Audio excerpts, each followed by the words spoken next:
বাপ মায়ের জন্য দান করেন।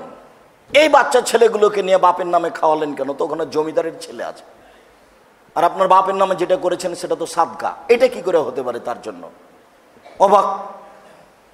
5 কোটি টাকা দামের গাড়ি চড়ে এসেছে আপনার বাপের ওই মরার খাওয়া খেতে, অথচ ওটা সাদকা। সাদকা তো হারাম, আপনি সব মানুষের জন্য হালাল নয়। আপনি তো জানেন যে হোসেন রাদিয়াল্লাহু তাআলা আনহু সাদকার খেজুরের পাশে বসেছিল, একটা খেজুর তুলে মুখে দিয়েছেন, আল্লাহর নবী একবার লাফতে গিয়ে মুখের ভিতরে আঙ্গুল ঢুকিয়ে খেজুরটা বের করে ফেলে বলছেন, তুমি জানো না এটা সাদকা? সাদকা হচ্ছে মানুষের ময়লা। সাদকা আমি খাই না, আমার বংশ খায় না, আমার বাড়িতে যারা কাজ করে তারাও খায় না, তাদের উপরে হারাম। আমার উপরে হারাম, আমার বংশের উপরে হারাম, আমাদের বাড়িতে যারা কাজ করে কাজের মানুষ তাদের জন্য হারাম। আমাদের বাড়িতে কাজ করলে তার মান বেড়ে গেছে, সে খাদ্য খেতে পাবে না, এটা মানুষের ময়লা। সেটা আপনি খাওয়িয়ে মনে করলেন যে আমার বাপের জন্য নেকির কাজ করেছে। টিস্যু। সম্মানিত দিনী ভাই বোন, বলছিলাম হালাল রুজি। আল্লাহ তাআলা নবী রাসূলগণকে হালাল রুজি খাওয়ার আদেশ দেন এবং শতামল করার জন্য বলেন, আল্লাহর আদেশ। সাধারণ মুমিন মুসলমান রাসূল সাল্লাল্লাহু আলাইহি ওয়াসাল্লাম বলেন, ইয়া আইয়ুহাল্লাযীনা আমানু কুলু মিন তাইয়্যিবাতি মা রাযাকনাকুম। হে সাধারণ জনগণ, মুমিন মুসলমান, হে সাধারণ জনগণ, মুমিন পুরুষ নারী, আমি তোমাদেরকে যে রুজি দিয়েছি সেখান থেকে যেটা বৈধ রুজি সেটা খাও। এটা আল্লাহর আদেশ। তাহলে 1 নম্বর আদেশ পৃথিবীর সকল পুরুষ নারীকে, 2 নম্বর আদেশ শুধুমাত্র নবী রাসূলগণকে, 3 নম্বর আদেশ মুমিন মুসলিম পুরুষ নারীকে। সবার ব্যাপারে আল্লাহর পক্ষ থেকে একই আদেশ যে বৈধ রুজি খেতে হবে। তাহলে রুজি তো অবৈধ আছে, এই তো ঠিক নইলে এমন হবে কেন? আবু হুরায়রা রাদিয়াল্লাহু তাআলা আনহু বলেন, রাসূল সাল্লাল্লাহু আলাইহি ওয়াসাল্লাম বলেছেন, ইয়াতি আলান নাসে জামানুন লা ইউওয়ালিন নাস মা খাজা মিনহু আমিনাল হালাল আমিনাল হারাম। মানুষের উপরে এমন একটা যুগ সময় চলে আসছে যেই সময়ে মানুষ পয়সা উপার্জন করবে কিন্তু বিবেচনা করবে না সেটা হালাল না হারাম। সেটা তো এখন সবাই তো পয়সা উপার্জনের মাঠে নেমে গেছে, যেভাবেই হোক তাকে পয়সা উপার্জন করতে হবে, চাকরি করতে হবে, সেটা এনজিও হোক, সেটা গার্মেন্টস হোক, সেটা ব্যাংক হোক, সেটা যেটাই হোক না কেন। আর এত উপার্জনের পথ খুলে যাবে, শুধু টাকা আর টাকা, শুধু প্রযুক্তি আর প্রযুক্তি, এটা প্রকাশ পাবে যা রাসূল সাল্লাল্লাহু আলাইহি সাল্লাম বলেন। একটু পরে আপনাকে অবগত করাচ্ছি ইনশাআল্লাহ। সম্মানিত দিনী ভাই বোন, বলছিলাম রাসূল সাল্লাল্লাহু আলাইহি সাল্লাম বলেন এমন একটা সময় চলে আসবে মানুষের উপরে, মানুষ পয়সা উপার্জন করবে কিন্তু বিবেচনা করতে পারবে না বা করবে না যে এটা বৈধ না অবৈধ। আজকে তো সেটাই।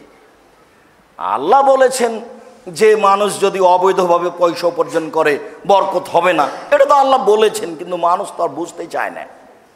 আপনাদের এখানে এই গুলিস্তানের ফাঁকা মাঠে, খোলা মাঠে একটা লোক 300 টাকার একটা জামাকে 2000 টাকায় দিয়ে বিক্রি করে দিল। তারপর খুব খুশি, গল্প করছে, যাওয়ার সময় একটা বড় মাছও কিনেছে, বন্ধুর সামনে বলছে যে আজ কাজ হয়েছে, অনেক টাকা। কিন্তু কয়দিন পরে দেখা যাচ্ছে ওর দোকানটাই নাই। আচ্ছা, এখানে যে একটা আমি জামা নিয়েছিলাম ও ঠগিয়েছিল, কিন্তু সে দোকানটা তো আর দেখি না, কোন দিকে যে গেছে, যে টাকা গেল কোথায়, দোকানই নাই। এটা বলা লাগবে না, এটা ক্ষতি হবে, ধ্বংস হবেই। যেমন আল্লাহ তাআলা বলেছেন ইয়ামহাকুল্লাহুর রিবা ওয়া ইউরবিস সাদাকাত। আল্লাহ তাআলা দানকে বাড়িয়ে দেন আর সুদকে সংকুচিত করেন, কমিয়ে দেন। সুদের পরিণাম ভিক্ষুক। আপনি যে টাকা সুদ খেয়ে অনেক কিছু করেছেন, এটা আপনার সামনে হারিয়ে যাবে, না হলে আপনার ছেলের সামনে হারিয়ে যাবে, সব কিছু হারিয়ে যাবে, এমনকি বাড়িও থাকবে না। বাড়ি গাড়ি যেগুলো করেছেন সেগুলো আপনার ছেলে আর একজনের কাছে বিক্রি করে দেবে। এমনও হতে পারে যে আপনার চোখের সামনে আপনার ছেলেকে মানুষের বাড়িতে কাজ করে খেতে হবে। ভিক্ষুকে সুদের পরিণাম ভিক্ষুক সাজা, এই কথা চূড়ান্ত, এটা আল্লাহ বলেছে।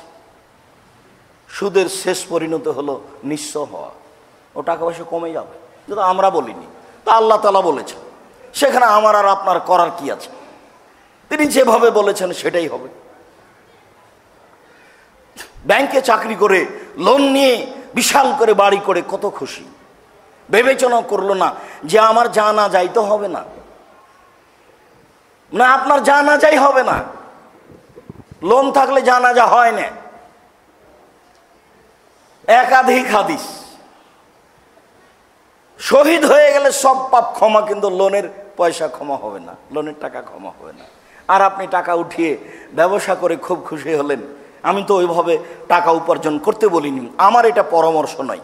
আমার পরামর্শ হলো এই যে চকলেট বিক্রি করে ব্যবসা শুরু করি, তাহলে কর্জ নেওয়া, ঋণ নেওয়া লাগবে না। তারপরে কাপড়, তারপরে অনেক বড়, তারপরেও যদি কোন রকম দেখা যায় যে লোন না হলে আমাকে মাজলুম সাজতে হচ্ছে, তখন একটা দেখানোর জন্য আটকাতে হবে, তখন আপনি মাজলুম। কিন্তু ওই টাকা দিয়ে আপনাকে ব্যবসা করতে হবে, গাড়ি বাড়ি করতে হবে, এই হিসাব হতে পারে না কখনো। রাসূল সাল্লাল্লাহু আলাইহি সাল্লাম দিন রাত বলতেন, আল্লাহুম্মা ইন্নী আউযু বিকা মিনাল মাকসামি ওয়াল মাগরাম। আল্লাহ, তোমার কাছে বাঁচতে চাই ঋণ কর্জ হতে, তোমার কাছে বাঁচতে চাই বড় পাপ হতে। তোমার কাছে বাঁচতে চাই ঋণ কর্জ হতে, তোমার কাছে বাঁচতে চাই বড় পাপ হতে। তোমার কাছে বাঁচতে চাই ঋণ কর্জ হতে, তোমার কাছে বাঁচতে চাই বড় পাপ হতে। যে নবী দিন রাতে কথা বলতেন, সালাম ফিরার পূর্বে বলতেন সলাতে। আয়েশা রাদিয়াল্লাহু তাআলা আনহা বলেন, আল্লাহর নবী এমন কোনো সলাত আদায় করেননি যেই সলাতে সালাম ফিরার পূর্বে এই বাক্য বলেননি। আর আপনি স্বেচ্ছায় কোটি কোটি টাকার লোন নিয়ে এ কাজ করতে গেলেন। হালাল রুজি, বৈধ রুজি। আবু হুরায়রা রাদিয়াল্লাহু তাআলা আনহু বলেন, রাসূল সাল্লাল্লাহু আলাইহি ওয়াসাল্লাম বলেছেন, ইন্নাল্লাহ তাইয়্যিব, আল্লাহ হচ্ছেন পবিত্র। লা ইয়াকবালু ইল্লা তাইয়্যিবা, আল্লাহ পবিত্র ছাড়া গ্রহণ করেন না। ইন্নাল্লাহ আমারাল মুমিনিনা বিমা আমারা বিহিল মুরসালিনা, আল্লাহ সাধারণ জনগণকে খাওয়ার ব্যাপারে, উপার্জনের ব্যাপারে সেটাই আদেশ করেছেন যেটা নবী রাসূলগণকে আদেশ করেছেন। তাহলে খাওয়া উপার্জন ব্যবস্থা নবী রাসূল এবং সাধারণ জনগণের একই, সাধারণ মুমিন পুরুষ নারীর একই। নবী রাসূল আর সাধারণ মুমিন পুরুষ নারীর কোনো পার্থক্য নেই। এরপরে আল্লাহ রাসূল সুম্মা যাকারা রাজুলা, একটি লোকের আলোচনা করলেন। আশা আকবারা ইতিলি সাফারা, যে লোকটা লম্বা সফরে আছে। আশা আকবারা, মাথার চুলগুলি এলোমেলো হয়ে গেছে, ঠিক মতো গোসল করেনি, ঠিক মতো চিরুনি করেনি, বিপদে পড়েছে। ওয়ামুদ্দ ইয়াদাইহি ইলাস সামায়ে, তারপর হাতটি উঠিয়েছে আকাশের দিকে। হাত উঠিয়ে বলছে, রব্বি, হে আমার প্রতিপালক, আমি বিপদগ্রস্ত, তুমি আমাকে উদ্ধার করো। এইভাবে বলছে। মাতামুহু হারামুন, তার খাদ্য আছে হারাম। মাশরাবুহু হারামুন, তার পানি আছে হারাম। মালবাসুহু হারামুন, তার পোশাক হচ্ছে হারাম। ও গুযিয়াবিল হারামে, তার জীবিকা নির্বাহ হারাম। আন্না ইস্তাজাবু লাহু, তার দোয়া কি করে কবুল হতে পারে? সে যতই বিপদে পড়ে বলুক না কেন, তার দোয়া কবুল হবে না। সম্মানিত দিনী ভাই বোন, এখানে একটি জরুরি কথা, জরুরি কথা যে লোকটা সফরে আছে, মুসাফিরের দোয়া কবুল হয় এ কথা আল্লাহর নবী বলেন। 2, লোকটা বিপদগ্রস্ত, বিপদে পড়ে আল্লাহকে মানুষ বললে আল্লাহ কথা শোনেন। 3, আল্লাহর কাছে হাত তুলে বললে আল্লাহ ফিরিয়ে দিতে লজ্জা পান। তার হাতখানা আমি কেমনে ফিরিয়ে দিই? আমার কাছে হাত তুলে বলবে আর আমি ফিরিয়ে দিব? আমি এত বড় সত্তা, হাইয়ুন করিম, আমি হচ্ছে লজ্জাশীল, আমি হচ্ছে দয়াশীল।